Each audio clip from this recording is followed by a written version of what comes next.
From Wish TV and the All Indiana Podcast Network, this is the Business, Equity, and Opportunities Podcast with Scott Sander. Welcome to the Business, Equity, and Opportunities Podcast. I'm Scott Sander. On this episode, a new report grades economic wellness. Jane King reports on how Indiana stacks up. National Earth Day is this week. We're checking in with the Hoosier Environmental Council and Earth Day Indiana. And we have a special success story.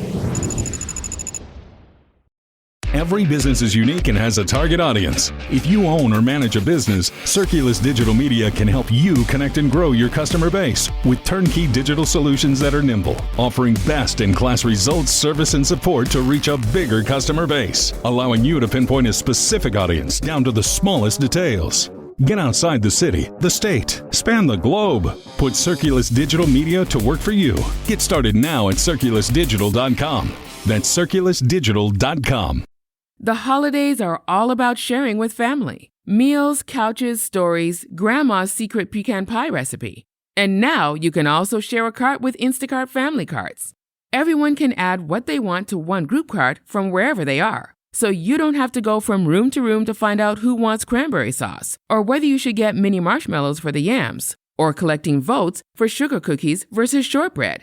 Just share a cart, and then share the meals and the moments. Download the Instacart app and get delivery in as fast as 30 minutes. Plus, enjoy free delivery on your first 3 orders. Service fees and terms apply.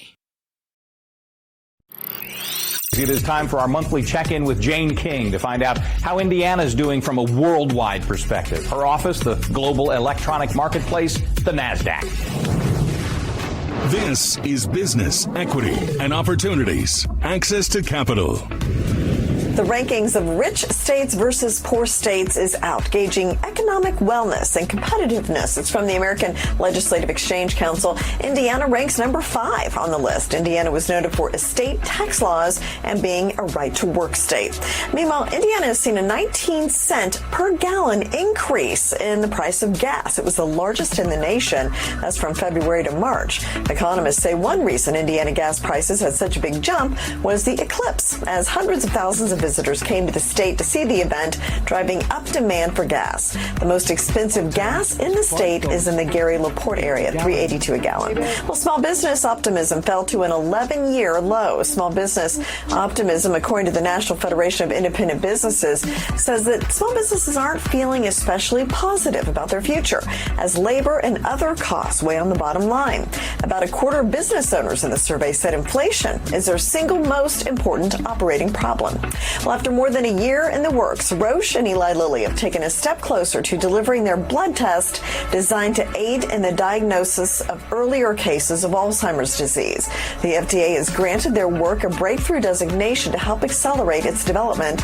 According to the company, a patient's positive result would correlate with a high likelihood of finding Alzheimer's characteristic amyloid plaques through a PET scan or an analysis of their cerebrospinal fluid, while a negative finding would help to rule that possibility out.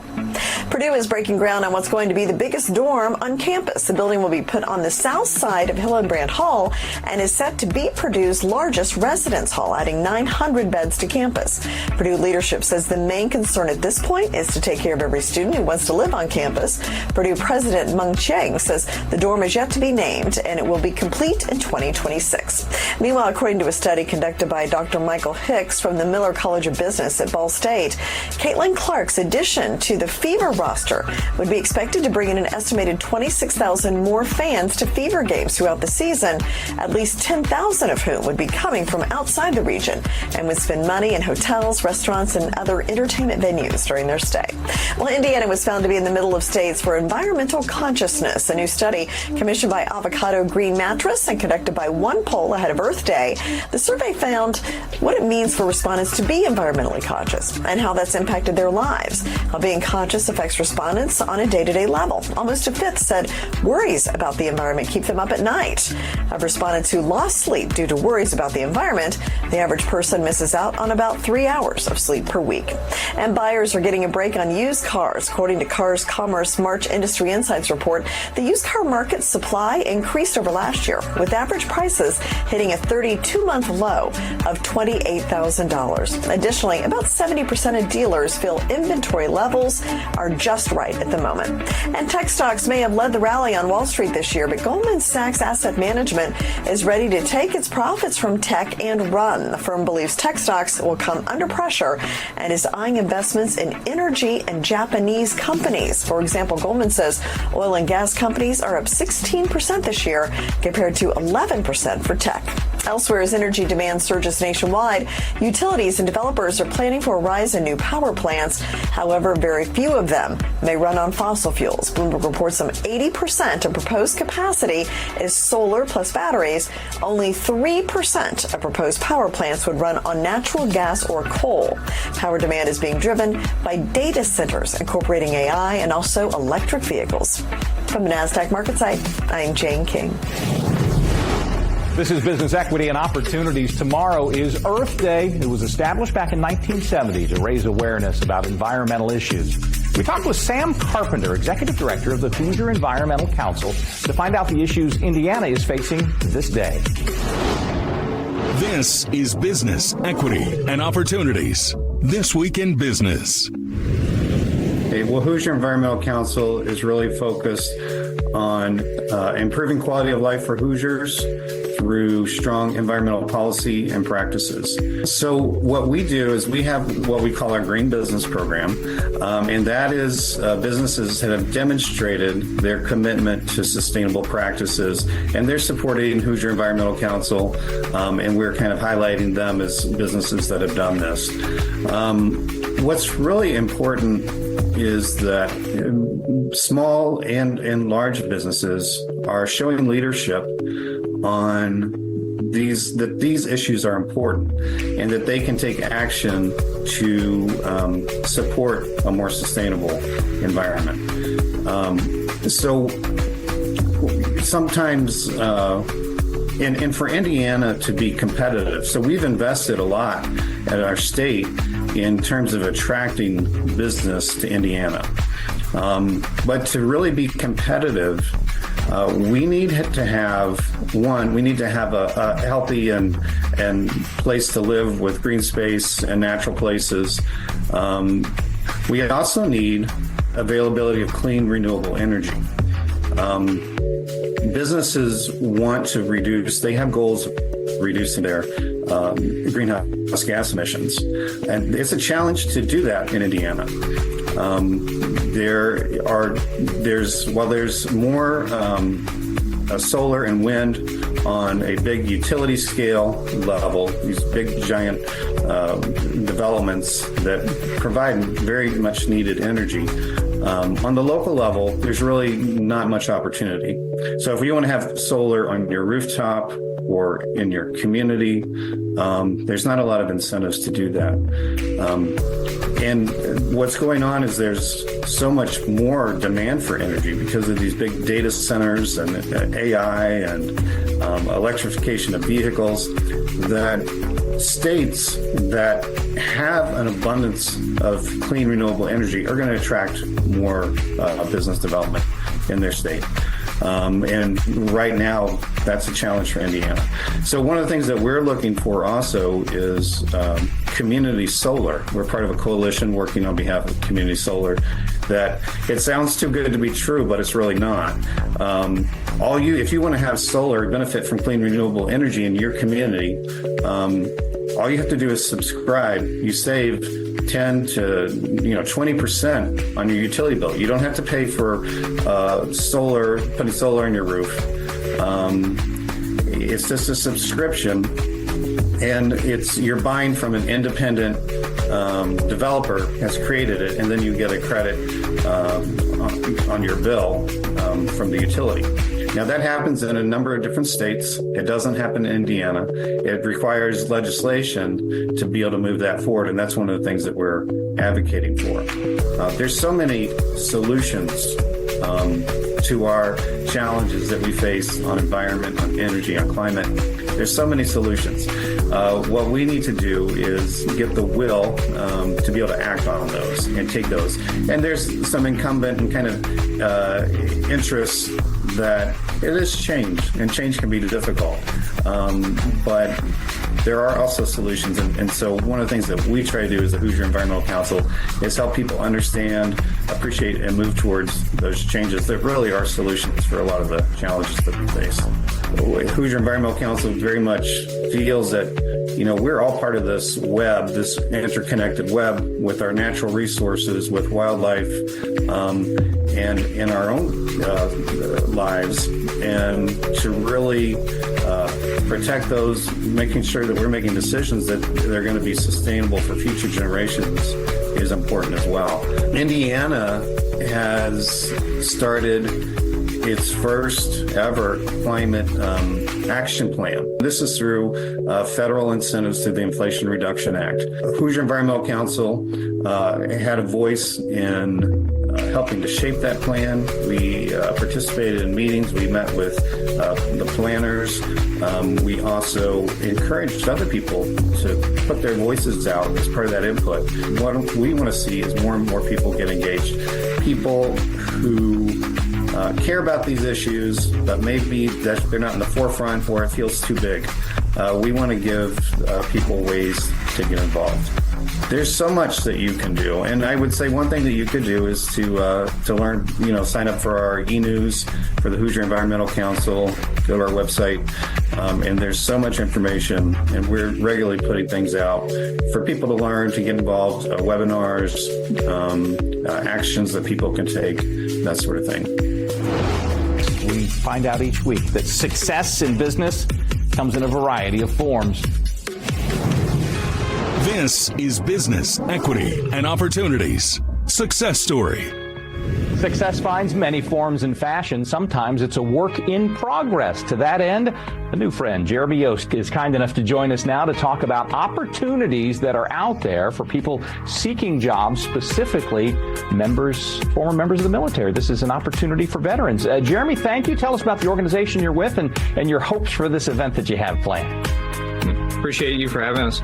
I'm with Disabled American Veterans. Our main focus is helping our veterans transition from active duty service to the civilian sector, whether that's them just transitioning currently or if they transitioned years ago. We don't care either way. We're going to make sure that we take care of our veterans and their spouses as well. So the centralized job fair that we're doing next week on April 23rd on Tuesday is for active duty members, veterans, reservists, or their spouses as well to join. We currently have over 46 companies that are going to be at that job fair. Ones including Parsons, Amentum, Cisco, Waste Management, Department of Labor, Lockheed Martin, and General Dynamics will all be there during that event. It's going to be between 11 a.m. and 3 p.m. Central Time.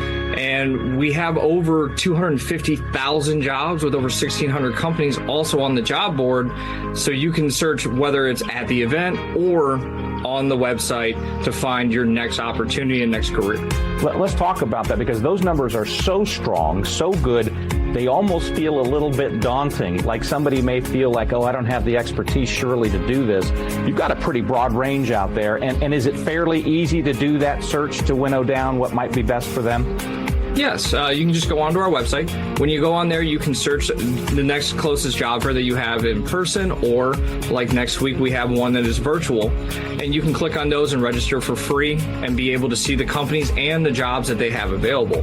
If you're looking to search for jobs not for a job fair, you can just go into the career opportunities section, type in whatever keyword you're looking for. So if it's, give an example, informational technology, if you're wanting to do that remote, you just type in remote afterwards and hit search, and it will find all positions that are remote.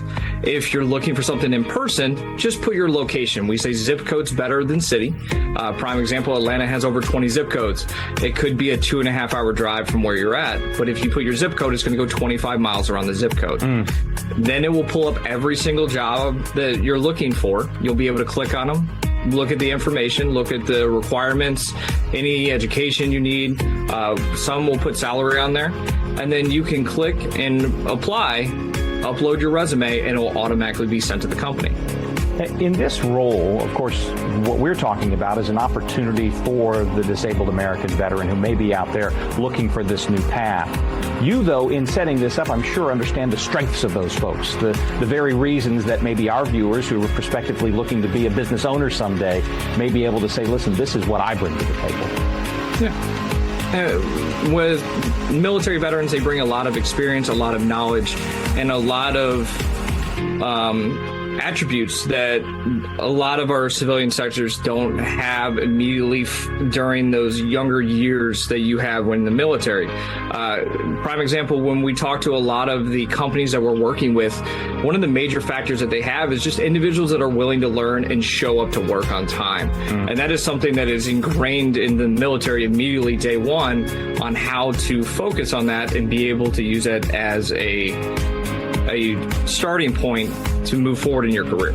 And then the prospective owners that are watching right now might be thinking, well, I love the idea of being involved in a job fair from the opportunity side. I have, for instance, an opening that I'd like to see filled. You've got this in-person one coming up quick. Let's move the ball a little bit down the field. For future events, could our viewers be involved in this? Oh, most definitely. The best way to do that is contact us on jobs.dav.org. There's a section on there that you can click on and send your information to us. Our employment specialist will be more than happy to go over that information with you, and we can see if you could possibly join one of our job fairs in person or a virtual one in the near future. When someone does that, is it an ongoing process then? Can they continue to be involved in this, or do they have to just pick one to be part of? So they can pick as minimum as one, or they can go as many as they want. We could also talk to them about our corporate partners team, and they could go over in detail on how that will work depending on if they want to do one job fair or multiple ones. Do you find that the online one offers some good opportunities? I mean, you can go through an awful lot of information really quickly. Face-to-face is great. In-person handshakes are important as well. But the online opportunities would seem to give some too. Yeah, and a lot of our online ones also have it where the company can contact you and do it by video and actually talk to you face-to-face through video or Skype and go over those questions as well. And one of the things that we get told a lot by veterans, they think that they're all virtual, like jobs or remote positions. They're not. A lot of these companies are also looking for positions across the country because of how big they are, where they might have a position where you don't have to move or relocate, and you can actually go in person if that's something you want to do instead of a remote position. Well, and I don't want to make a presumption here. I am not a veteran, but I have enough of them in my life to know that at least in some cases, becoming a member of an in-person group can be a very important part to moving on to the next phase after service. Does that seem to jibe with your experience? Yeah, and with DAV, you can join DAV and help out over our 1 million members, or we will help you for free and you don't have to become a member. So whether you want to or not, we're here to help you, whether you are a member or not. Well, we appreciate your time today. We look forward to seeing how the job fairs go, and we'll put your link on BEOshow.com as well so that our viewers who know that link well will be able to find you quickly. Best of luck, and we'll talk soon. Our thanks again to all the contributors who joined us for this episode of the Business Equity and Opportunities podcast. We hope you found it enlightening, useful, and inspiring. You'll find more information about the show on our website, BEOshow.com. You can watch Business Equity and Opportunities Sunday mornings at 10 on Wish TV or live stream it through wishtv.com. Each week we provide 7 full segments with topics ranging from how to get started and how to access capital to the day-to-day running of your business and questions about accounting and bookkeeping. We feature business news and trends and always share a success story from one of our contributors. Join us next time for more insights into the world of small business. Be sure to sign up for our Business Equity and Opportunities newsletter to get even more valuable, up-to-date information. And if you have any questions or you'd like to be part of our show, please email us. The address is beo@wishtv.com. We'd love to hear from you. I'm Scott Sander. Thanks for listening. Watch the Business Equity and Opportunity Show on Wish TV and access all of our content and share it on demand anytime at BEOshow.com. You can find more podcasts from Wish TV on the All Indiana Podcast Network at allindianapodcastnetwork.com.